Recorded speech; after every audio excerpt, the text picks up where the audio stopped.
sitting at this table, the combined years of experience in intellectual property just, blows everyone out of the water, right? Like, not just because I'm older than you, right? I think a lot of us are frustrated scientists that found this outlet that got us out of the lab, but then kept us involved in the science.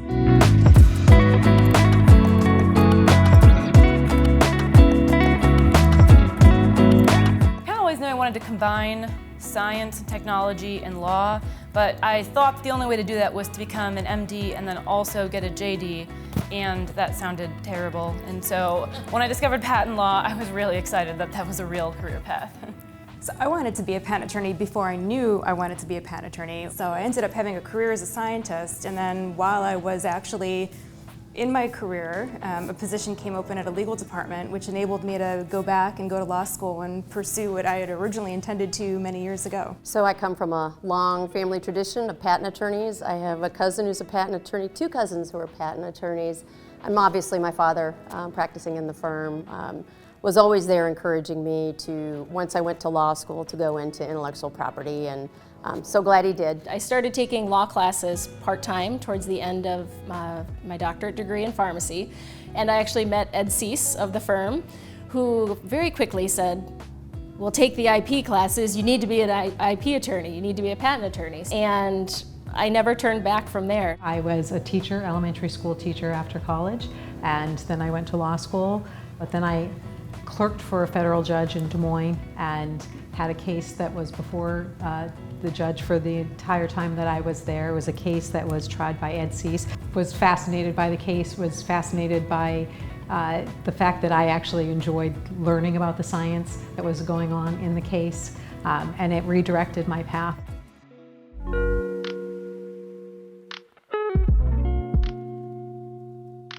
I want to point out that stat because we blow it away, because intellectual property attorneys in private practice that are women at IP boutique firms is around 16 to 19% female. We are we more than 50% yet? Have we taken over completely? But we're close to 50% partners. Sorry if I didn't say partners. That. Partners. Yes. Sorry. From partners. I think we are. And attorneys, I think in IP boutique firms and private practice, it was hovering around like 26 to 30%. General practice law firms, it's approaching 50%. It's getting much, much better. But we're really, really diverse with respect to women. It's incredible that that this legacy has continued on, and we found amazing people to be at the firm. I will say that the firm in the 1970s hired the first female patent attorney in the state of Iowa, Pat Sweeney, who you all know.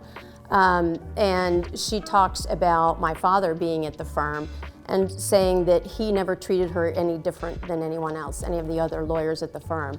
And once I asked my dad, why? And he said, it never even occurred to me to treat, and I think you've had that same conversation. 100%. Never I occurred actually to him attribute to a lot of it to your dad. Yeah. I think that when I spoke with him, when he's talked stories about any of the women here, from his perspective, I think he is a father of two daughters, so I think that does change people's perspective. And it was very much I don't see you any different, and I want to see you succeed like anyone else. So it was never there was never in my mind, and I did litigation with Ed for many years, and I was never felt like it was a old boys network at all. I mean, I felt very much part of the group. It was a group effort. I think too, because we have such a large number, since we're an intellectual property boutique and we have a large number of people who just practice in IP, when you look at just the women sitting at this table, the combined years of experience in intellectual property just, blows everyone out of the water, right? Like, not just because I'm older than you, right? Right, yeah, setting that aside, but no, but I mean, in all seriousness, right, there are lots of great intellectual property attorneys in the state of Iowa, and they're typically in smaller practice groups, they're typically working in more siloed environments, and they can be fabulous attorneys. But I think because of, when you look at all the experience that we have, we're able to really leverage that to better serve clients.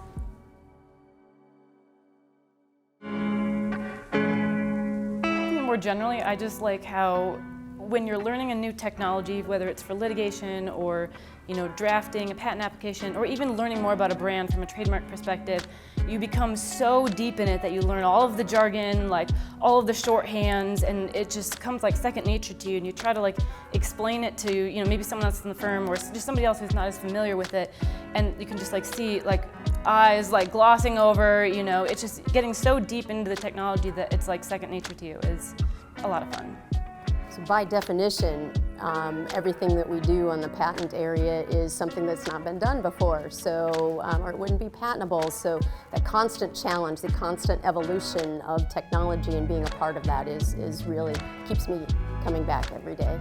I think another thing that's really just exciting about what we do is when you're at a store, the grocery store, and I see a Jarritos drink, or I'm seeing sanitizers that I've written the patent for, or I'm seeing actual fruits that you have done the plant patents for, or variety patents, and it's that's really cool that we were assisting. We didn't get it there. There's brilliant researchers behind us doing the heavy lifting, but our small part is really fun to see that come to market. So whether it's doing a deal that gets it out in the commercial space, or whether it's selling it so someone can make a great recoup on their investment, or whether it's just seeing a company bring a product to market is really fun. My husband came to me, literally last night we were talking about this, our glass table that's on our outdoors.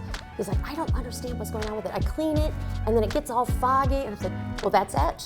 I know about that because I've written patent applications where we're trying to combat that, but it will not go away. So you learn about problems in technology that you didn't even know existed. It is fun. I sent Jill a picture from the doctor's office the other day of a product that she had worked on. And I'm like, hey, check this out. So we really love serving our clients. It's fun to see it out there in the real world. That's a great part of intellectual property that doesn't exist in so many other areas of law, right? We get to see our clients every day, everywhere we go, which is awesome. Whether we're local, traveling around the country, around the world, we get to see them. It's always fun. Kind of piggybacking off of that, what we get to do is actually create a property right for a client. There are very few areas of law, I think really not many, where you can actually do that. So we take what is their prize technology, right? This is maybe their entire company. Yeah, it's been decades in the making. It's one of the most important things that they possess, an asset that they have, and we turn it into a legal right that's protected. It's our job to basically safeguard it and protect it and prevent other people from stealing it and help them on that path to commercialization of something that's incredibly important to them.